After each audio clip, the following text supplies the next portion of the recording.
ఏ అభ్యర్థిని మార్చినా కూడా ముఖ్యమంత్రి గారు క్యాంప్ ఆఫీస్కి పిలిచి వాళ్ళతో మాట్లాడి నిన్ను ఎందుకు మార్చాల్సి వస్తుంది ఏంటని చెప్పి మారుస్తున్నారు. ఇవన్నీ కూడా పార్సార్ని మారుస్తారు, నానిని మారుస్తారు, ఇంకోళ్ళు మారుస్తారు అన్నది ఇవన్నీ కూడా ప్రచారం తప్పించి వాస్తవం కాదు. ఎక్కడ కూడా ముఖ్యమంత్రి గారు ఎవరితోనూ కూడా మాట్లాడకుండా అభ్యర్థులను మార్చేటువంటి పరిస్థితి లేదు. ఆయన ముందే పిలిచి ఈ పరిస్థితుల్లో నిన్ను మారుస్తున్నావు అని చెప్పి, లేకపోతే ఈ పరిస్థితుల్లో నిన్ను వేరే చోట పోటీ పెడుతున్నానని చెప్పి ఆయన చెప్తున్నారు. ఇవన్నీ కూడా ఊహాగానాలు, ఇవన్నీ కూడా నమ్మొద్దు. చెప్పినట్టు పిలిచి మాట్లాడుతున్నారు, మార్పుకు ముందు అన్నారు. పార్థసారథి గారు వచ్చారు కదా, మారుస్తున్నారా? పార్థసారథి వచ్చాడు, పామర అనిల్ వచ్చాడు, గుడివాడ నుంచి నేను వచ్చా, బందర్ నుంచి నాని వచ్చాడు, అవినగడ్డ నుంచి సింహాద్రి రమేష్ గారు వచ్చాడు, మా పార్లమెంట్ నుంచి 5 ఎమ్మెల్యేలు వచ్చారు. మీరు సారథి గురించి ఎందుకు అడుగుతున్నారు? మా పార్లమెంట్ నుంచి ఈరోజు నేను, పేర్నాని, అనిల్, అవినగడ్డ సింహాద్రి రమేష్, పార్థసారథి మేము 5 ఎమ్మెల్యేలను వచ్చాము. విడివిడిగా వెళ్ళాము, మాట్లాడుకున్నాము. కొంతమంది సీఎంతో మాట్లాడుకున్నారు, కొంతమంది కింద స్టాఫ్తో మాట్లాడుకున్నారు, కొంతమంది సెక్రటరీలతో మాట్లాడుకున్నారు. వెళ్ళాము. మీరు ఎందుకు ప్రత్యేకించి పార్థసారథి వచ్చాడు అన్నారు? పార్థసారథి ఎప్పుడు కొత్తగా వచ్చాడు ఆఫీస్కి? రెగ్యులర్గా పార్టీ మా సీఎం ఆఫీసు, మా ఎమ్మెల్యేలు మేము వచ్చి వెళ్ళేది. దాన్ని ఎందుకు వార్త కింద పరిగణిస్తున్నారు? ఎక్కడ కూడా పార్థసారథి వెళ్ళిపోతానని చెప్పలేదు సీఎం గారు, లేకపోతే నేను సీటు అని చెప్పలేదు. ఇవన్నీ కూడా ఊహాగానాలు. మా పక్క పార్లమెంట్ నుంచి కూడా 4 వచ్చారు. మీ పార్లమెంట్ ఎవరు ఏ సీట్ అయితే మారుస్తున్నారో వాళ్ళనే పిలిచి సీఎం గారు మాట్లాడుతున్నాడు డైరెక్ట్గా. దీంట్లో ఎమ్మెల్యేలను పిలిచి ఎంపీ గురించో, ఎంపీలను పిలిచి ఎమ్మెల్యేల గురించో చర్చించి మా ఒపీనియన్ తీసుకుని మార్పులు చేర్పులు ఉండవు. పూర్తిగా ఆయన దగ్గర ఉన్నటువంటి సమాచారం ప్రకారం ఆయన ఎక్కడ ఎవరు పోటీ చేస్తే బాగుంటుంది, ఎవరు పోటీ చేస్తే బెటర్గా ఉంటుంది, ఎవరిని పోటీలోంచి తప్పిస్తే బెటర్గా ఉంటుంది అని ఆయన ఒక లిస్ట్ పెట్టుకుని ఆ లిస్ట్ ప్రకారం ఆయన చేస్తున్నాడు. ఇక్కడ ఎవరిని కూడా ఎవరిని తప్పించడాలని, ఎవరిని పెట్టడాలని ఎవరు అభిప్రాయం లేవు. ఏం చర్చ జరిగింది సార్? మీరందరూ ఏ విషయం మీద చర్చించారు? నేను సీఎం గారిని కలిసి ఏదో మా కాన్స్టిట్యున్సీకి సంబంధించి నేను అడిగాను. మిగిలిన వాళ్ళు ఒకళ్ళిద్దరు సీఎంని కలిశారు, కొంతమంది సెక్రటరీ ధనంజయ రెడ్డి గారిని కలిశారు, కొంతమంది ముత్యాలరాజు గారిని కలిశారు. అక్కడ సీఎం వాళ్ళు మాకు ఎక్కడన్నా కలెక్టర్లకో లేకపోతే అధికారులతో ఎక్కడన్నా పెండింగ్లో ఫైల్స్ ఉంటే ఆ ఫైల్స్ క్లియర్ చేయమని, ఎన్నికలు వస్తున్నాయి కాబట్టి మాకు అడ్వాంటేజ్ ఉంటుంది కాబట్టి అక్కడ అధికారులు మా మాట పట్టించుకోకపోతే ఇక్కడికి వచ్చి చెప్పుకుని అవన్నీ క్లియర్ చేయించుకున్నాం. అంతేగాని మీరే చెబుతున్నారు కదా రేపు సాయంత్రానికి వస్తుందని. మీడియా కన్నా మాకేం తెలుస్తుంది? మా పేరు ఉందో లేదో కూడా మీరే చెబుతున్నారు.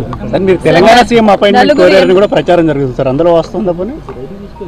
ఇక్కడ ఉన్న ఒక స్టేట్లో మా సీఎం గారు మా పనులే మాకు సాగట్లేదు. మళ్ళీ పక్క రాష్ట్రం వెళ్ళి పక్క రాష్ట్ర సీఎం, కర్ణాటక సీఎం అపాయింట్మెంట్ ఇస్తే నేనేం చేయను. సార్, రేవంత్ రెడ్డి తాను ముఖ్యమంత్రి అయిన తర్వాత జగన్ ఫోన్ చేయలేదు అని చెప్పి మాట్లాడారు. ఫోన్ చేసి విషెస్ చేయలేదని ట్విట్టర్లో పెట్టాడు కమ్మా, బెస్ట్ విషెస్ అని చెప్పి ముఖ్యమంత్రి గారు ట్విట్టర్లో పెట్టారు కదా. పర్సనల్ కాల్ చేయలేదు, కటర్సీ కదా అంటే మా ఓటమికి జగన్ ఎంత చేయాలో అంతా చేశారు, అవన్నీ కూడా నాకు తెలుసు అని కూడా అన్నాడు సార్. అంటే రేవంత్ రెడ్డి గారు మేము కాంగ్రెస్ పార్టీనే ఆయన గెలిపిస్తాక మేము అక్కడ కూర్చొని పనిచేయటానికి కాదు, కాంగ్రెస్ పార్టీని గెలిపిస్తాకి మేము అది జగన్మోహన్ రెడ్డి గారు మేము కాంగ్రెస్ పార్టీనా? మేము తెలంగాణలో ఏ పార్టీకి మద్దతు తెలపలేదు. మేము అక్కడ ఉన్నటువంటి పార్టీని కూడా తీసేసి వచ్చి ఇక్కడ మేము ఆంధ్రప్రదేశ్ వరకు పరిమితం అయ్యాం. అక్కడ ఎవరు గెలుస్తారు, ఎవడు ఓడిపోతాడు అన్నది మాకు సంబంధం లేని విషయం. మాకు జగన్మోహన్ రెడ్డి గారు ఎగబడిపోవటం ఉండదు, దూరంగా వెళ్ళిపోవటం ఉండదు. ఆయన లిమిట్స్లో ఉంటాడు. ట్విట్టర్లో పెట్టాడు ఆయనకి అభినందనలు అని చెప్పి, ఆయన ఫోన్ చేసి అభినందించలేదు. ఆయనకంటే కేసీఆర్ గారు తొంటిరిగింది కాబట్టి ఆయన పరామర్శించాడు. ఈయనకి తొంటేం విరగలేదు కదా, ఈ నెల పరామర్శించారు అవటానికి. సార్, రాజశేఖర రెడ్డి మరణానికి సంబంధించి కొన్ని కీలక వ్యాఖ్యలు చేశారు. 2009లో కొంతమంది టీడీపీ అదేవిధంగా టీఆర్ఎస్ ఎమ్మెల్యేని లాక్కునే ప్రయత్నం చేశారు, అందుకే ప్రకృతి బ్యాలెన్స్ చేసిందన్నట్టు వ్యాఖ్యానించారు రేవంత్ రెడ్డి. రేవంత్ రెడ్డి గురించి ఇక్కడ ఆంధ్రప్రదేశ్లో డిస్కషన్ చేయటం, ఇక్కడ పెద్ద పట్టించుకోవటం అంత అవసరం లేదు. ఒకవేళ నాకు లేకపోతే మాకు ఎవరికైనా అపాయింట్మెంట్ కావాలంటే డైరెక్ట్గా ఢిల్లీ వెళ్తే సోనియా గాంధీ, రాహుల్ గాంధీ, ప్రియాంక గాంధీ అపాయింట్మెంట్లు దొరుకుతాయి.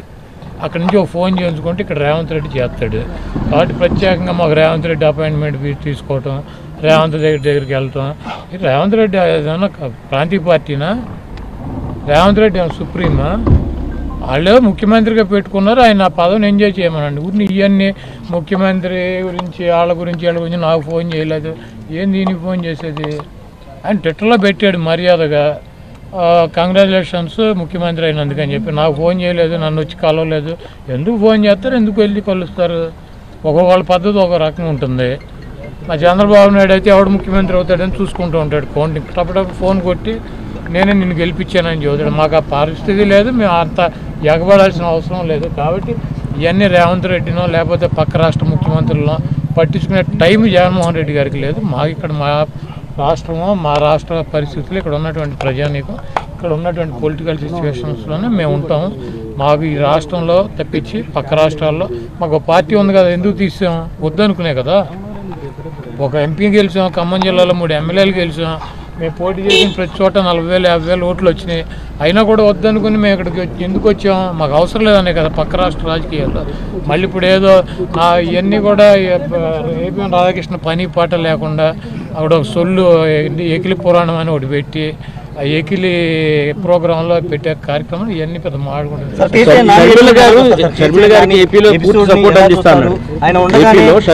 పూర్తిగా సపోర్ట్ అందిస్తాను ఎవరు? రేవంత్ రెడ్డి రేపు వచ్చే ఎన్నికల్లో. లేకపోతే ఆయన్ని వచ్చి ఇక్కడ ప్రెసిడెంట్ అవ్వమనండి. రేవంత్ రెడ్డి సపోర్ట్ అందిస్తాం కాదు. లేదా అక్కడికి ముఖ్యమంత్రి రిజైన్ చేసి ఇక్కడికి వచ్చి Andhra Pradesh working Pradesh Congress party president అవ్వమనండి. వాళ్ళ పార్టీకి వాళ్ళు అందించుకోక ఎవడికని చెప్తాడు? ఆయన చంద్రబాబు నాయుడిని గెలిపించాలంటే షర్మిల గారికి అందించాల్సిందే కదా, తప్పదు కదా.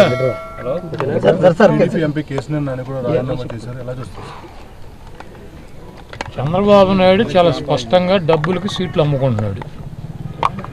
అతనికి కష్టకాలంలో ఉన్నటువంటి కేసీఆర్ నాని పక్కన పెట్టి వాళ్ళ తమ్ముడు 100 కోట్లు 150 కోట్లు ఇస్తాను అంటున్నాడంటే ఎంపీని పక్కన పెట్టి సీటు అమ్ముకున్నాడు.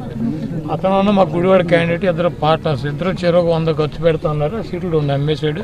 చంద్రబాబు నాయుడు డబ్బులకి రాజ్యసభ సభ్యులు అమ్ముకున్నాడు, ఎమ్మెల్సీలు అమ్ముకున్నాడు, ఎమ్మెల్యే టికెట్లు అమ్ముకుంటాడు.